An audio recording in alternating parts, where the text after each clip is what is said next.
Ladies and gentlemen, let me ask you a question that should stop you cold for just a moment.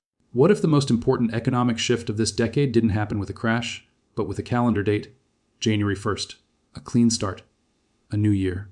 And quietly, almost invisibly to the public, the U.S. silver supply began to collapse.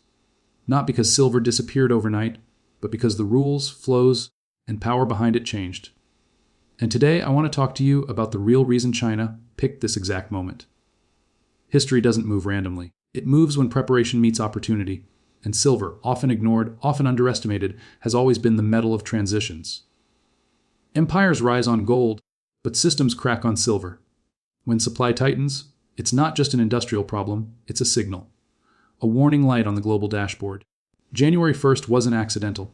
It was strategic, it was psychological, and it was economic chess at its highest level. The United States didn't wake up on January 1st with empty vaults. What collapsed was availability, refining bottlenecks, rising industrial demand, defense and energy consumption, and years of underinvestment finally collided. Above ground silver looked plentiful on paper, but real, deliverable silver, the kind that actually moves factories, technologies, and currencies, started drying up. And when real supply tightens, paper promises don't matter anymore. China doesn't rush. China observes. While markets were distracted by inflation headlines and rate debates, China was watching inventories, import flows, and settlement stress. They understood something critical: when the U.S. silver system tightens, pricing power doesn't vanish, it migrates. January 1st symbolized a reset point: new contracts, new quotas, new industrial cycles, and China positioned itself before the pressure became obvious. January 1st is not just a date, it's leverage. It aligns with fiscal resets, manufacturing planning, and long-term supply contracts. By acting around this moment, China gained visibility into who would panic, who would hedge, and who would be forced to pay higher prices later. This is not about silver jewelry or coins. This is about solar panels, electric vehicles, military electronics, and currency credibility. Silver is the bloodstream of modern power. And here's the lesson for you. Right now, winners don't react to headlines, they move before them. The crowd waits for confirmation. Leaders act on signals. January 1st was a signal, a quiet one, but powerful. Just like in life, the biggest changes rarely announce themselves loudly, they whisper first. And only those who are disciplined enough to listen get ahead. This isn't about the US versus China. This is about preparedness versus complacency. When supply chains tighten, when critical resources shrink, the real cost isn't higher prices, it's lost control. And silver is teaching us once again that economic power belongs to those who plan years ahead, not quarters ahead. The most critical shift revealed after January 1st was not a sudden disappearance of silver, but a growing disconnect between paper-based supply and physically deliverable metal. On paper, silver appears abundant. Futures contracts, ETFs, unallocated accounts, and derivatives create the impression of deep liquidity. But liquidity on a screen is not the same as metal in hand. When industrial users, refiners, and sovereign buyers demand physical delivery, the illusion breaks. This is where the real stress emerges, and this is precisely what the market began to expose. Paper silver markets were designed for efficiency and price discovery, not for mass delivery. A single ounce of physical silver can be represented by dozens, sometimes hundreds of paper claims. As long as confidence holds, this structure functions smoothly. But confidence is fragile. When supply chains tighten and delivery timelines extend, market participants stop asking about price and start asking a far more dangerous question. Will the metal actually arrive? That question alone can reshape an entire market. What makes this moment different is the nature of demand. This is not speculative hoarding driven by fear alone. It is industrial necessity. Solar manufacturers cannot substitute silver overnight. Defense systems cannot pause production. Energy infrastructure cannot wait for futures contracts to settle. Physical silver must move, and it must move on time. When these sectors compete for limited supply, paper instruments lose their relevance and physical premiums begin to rise quietly, often before prices react publicly. Here is the hook: most investors miss: price stability does not mean supply stability. Markets can appear calm even as inventories are being drained behind the scenes. Vault reports, delivery delays, and rising lease rates tell a different story than price charts. The collapse is not visible in headlines, it is visible in logistics. When refiners struggle to source feedstock and delivery windows stretch from weeks into months, the system is already under pressure. This widening gap creates a dangerous asymmetry. Those holding paper exposure believe they own silver. Those controlling physical silver know they control leverage. In moments of stress, contracts can be settled in cash, but factories cannot run on cash. That imbalance shifts negotiating power toward whoever can deliver metal, not promises. This is why physical availability becomes the true price setter long before official markets acknowledge it. The most powerful insight is this: once physical trust erodes, it does not return easily. Markets can recover prices quickly, but confidence in delivery takes much longer to rebuild. When that confidence cracks even slightly, the structure of the silver market begins to change, and those changes rarely reverse quietly. What the market is confronting is not a temporary shortage that can be solved with time or price incentives, but a deeply embedded structural constraint within the U.S. silver supply system. Cyclical shortages tend to correct themselves as higher prices stimulate production and inventories flow back into the market. Structural shortages behave very differently. They persist, they compound, and they quietly reshape market expectations long before they dominate public discussion. U.S. silver production has been declining in relevance for years, not because silver is unimportant, but because it is often mined as a byproduct of other metals. This creates a rigid supply response. Even when silver prices rise, production cannot increase meaningfully unless copper, zinc, or lead economics justify expansion. This disconnect means price signals are muted and supply remains stubbornly slow to respond. The system appears flexible, but in reality it is locked into decisions made years earlier. At the same time, refining capacity has become a hidden bottleneck. Environmental regulations, capital intensity, and years of underinvestment have reduced the ability to quickly process raw material into usable silver.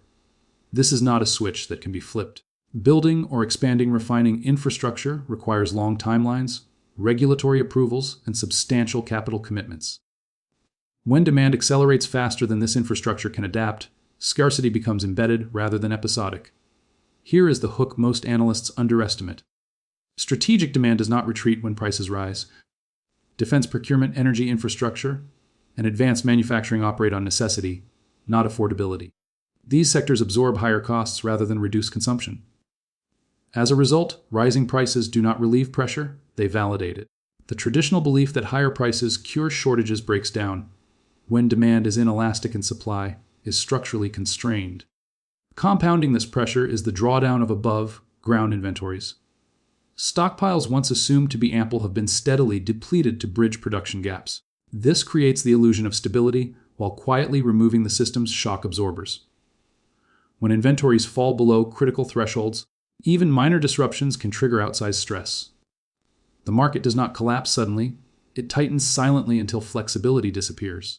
The most dangerous aspect of structural constraints is perception lag. Policymakers and market participants often assume normalization is just one cycle away.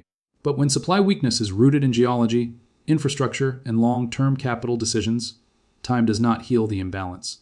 It exposes it. What appears today as a manageable constraint becomes tomorrow's permanent pressure point, forcing a revaluation not only of silver, but of how essential resources are secured in an increasingly competitive global economy. China's decision to align its actions with January 1st reflects a level of strategic coordination that goes far beyond short-term market timing. This date represents a natural reset point in the global economic system, where fiscal calendars restart, industrial procurement plans are renewed, and long-term contracts are renegotiated. By positioning itself at this moment, China maximized informational advantage while minimizing visible disruption, a tactic that allows influence to build before competitors recognize the shift. Long-term supply agreements are rarely signed in moments of market panic. They are structured quietly, months in advance, and activated when new accounting periods begin. January 1st offers clean balance sheets and renewed mandates for state-owned enterprises and large manufacturers. This allows commitments to be made with clarity and scale. The hook many overlook is that once these contracts are locked in, available supply for the rest of the market shrinks instantly, even if prices have not yet reacted. Scarcity begins on paper before it becomes visible in warehouses. China's manufacturing system depends on predictability. Silver is not a speculative asset in this context. It is an input. Solar panel production targets, electric vehicle expansion, and advanced electronics output are planned years ahead. Securing supply at the start of the year reduces exposure to volatility later. This is not about buying at the lowest price. It is about eliminating uncertainty. In environments of tightening supply, certainty itself becomes a strategic asset. There is also a psychological dimension to the timing. Markets are conditioned to view January as a period of optimism and renewal. Risk assessments are reset, and complacency often increases. Acting during this window allows strategic accumulation without triggering immediate alarm. The real hook is that by the time shortages are discussed publicly, supply has already been allocated and leverage has already shifted. This approach fits a broader pattern in China's resource strategy. Control the flow, not the headline. Influence logistics, not just prices. When supply chains are secured early, downstream industries gain resilience while competitors face rising costs and delayed deliveries. The advantage compounds quietly, quarter after quarter. What makes this strategy particularly effective is its asymmetry. Western markets often react to visible price signals, while China focuses on physical throughput and contractual certainty. By the time price mechanisms begin to reflect scarcity, the strategic positioning is complete. The date itself becomes irrelevant to observers, but decisive to those who understand that in global commodities, timing is not about speed. It is about choosing the moment when the system is most open and least defensive. The silver market is no longer driven primarily by investment sentiment or monetary narratives. It is being reshaped by industrial necessity. This shift changes everything. When demand is speculative, it can retreat quickly. When demand is industrial, it becomes non-negotiable. Solar energy, electric vehicles, advanced electronics, and defense systems do not respond to price signals the way traders do. They respond to production schedules, national priorities, and long-term commitments. And silver sits at the center of that reality. Silver's unique physical properties make it exceptionally difficult to replace. It is the most electrically conductive metal, highly reflective, and resistant to corrosion. These are not marketing features, they are engineering constraints. Each solar panel requires silver paste to function efficiently. Each electric vehicle integrates silver across power management systems, battery controls, and safety mechanisms. These uses are measured in fractions of ounces, but multiplied across millions of units. The demand becomes immense and persistent. Here is the hook that catches markets off guard. Efficiency gains do not eliminate demand, they often expand it. Even when manufacturers reduce silver content per unit, falling costs and policy incentives accelerate adoption. More solar installations, more vehicles, more data centers mean more total silver consumed, not less. The market often celebrates technological efficiency while ignoring the scale effect that follows it. Defense and infrastructure add another layer of rigidity. Military electronics, radar systems, and secure communications require reliability over cost optimization. Silver is chosen because failure is not an option. Governments do not delay procurement because prices rise, they reallocate budgets. This creates a class of demand that absorbs supply under almost any market condition, tightening availability for discretionary users. The critical shift is that industrial buyers do not source silver opportunistically. They secure it through long-term relationships, pre-purchase agreements, and strategic stockpiling. Once this metal is embedded into manufacturing pipelines, it is effectively removed from the open market. Price becomes a secondary consideration to continuity. This silent absorption rarely makes headlines, but it steadily erodes available supply. What makes this moment particularly powerful is the convergence of multiple industrial expansions at once. Energy transition policies, technological upgrading, and geopolitical reshoring are all pulling on the same limited resource. The silver market is not adjusting to one demand driver, it is adjusting to several simultaneously. The most dangerous misconception is that industrial demand can pause or reverse if conditions tighten. It cannot. Production lines are either fed or they stop. In that binary reality, silver is no longer just a commodity. It becomes a strategic input, and markets that treat it as optional risk discovering its importance only after access becomes constrained. The global mechanism for determining silver prices is undergoing a subtle but profound transition, driven not by official announcements, but by control over physical flows. For decades, Western financial centers dominated price discovery through futures markets and derivative instruments. These systems prioritized liquidity, leverage, and speculation, often disconnected from immediate physical constraints. That framework functioned as long as metal could be sourced reliably. When availability tightens, Influence shifts away from screens and toward supply chains. Here is the hook most observers miss: price discovery follows power, and power follows delivery. When regions control refining capacity, logistics networks, and long-term offtake agreements, they shape the real market regardless of where benchmark prices are quoted. Increasingly, that control is moving eastward. Asian buyers focus less on paper exposure and more on securing tonnage, timelines, and continuity. That practical approach changes the center of gravity of the market. As Western inventories thin, physical silver increasingly clears through bilateral agreements rather than open exchanges. These transactions rarely show up in daily trading data, yet they determine who gets metal and who waits. When supply is allocated privately, futures prices lose their signaling function. They reflect yesterday's conditions, not today's constraints. The real market begins to operate on premiums, delivery terms, and availability, metrics that do not translate neatly into headline prices. Another critical shift lies in refining and processing dominance. Silver is not useful until it meets precise industrial specifications. Control over refining capacity gives buyers leverage over producers and downstream users alike. Regions that can process concentrate efficiently and at scale gain negotiating power, even if they do not dominate mining output. This is where pricing influence quietly migrates, because refined metal sets the tempo of industrial production. The psychological dimension matters just as much. Western markets are conditioned to react to price volatility, while Eastern markets prioritize stability of supply. When volatility rises, Western participants often reduce exposure. Eastern buyers often increase procurement. This asymmetry creates moments where selling pressure in paper markets coincides with aggressive physical accumulation elsewhere. The disconnect widens, and pricing authority slips further from traditional benchmarks. What emerges is a dual market reality. One market trades expectations, leverage, and sentiment. The other trades metal, contracts, and control. As supply tightens, the latter increasingly dictates terms. Industrial users and sovereign buyers do not ask where the price was quoted. They ask who can deliver now and who can deliver consistently. The most important insight is that this shift does not require a dramatic break. It advances quietly through contract renewals, logistics rerouting, and inventory drawdowns. By the time price discovery visibly reflects these changes, influence has already moved. In commodities, authority belongs not to those who publish prices, but to those who make supply possible. Silver has always functioned as more than a commodity. It operates as a signal embedded within the global economic system. When silver supply tightens, it rarely happens in isolation. It reflects deeper stress across manufacturing, logistics, energy, and currency confidence. Unlike many resources, silver sits at the intersection of industrial necessity and monetary psychology, making it an unusually sensitive indicator of broader economic imbalance.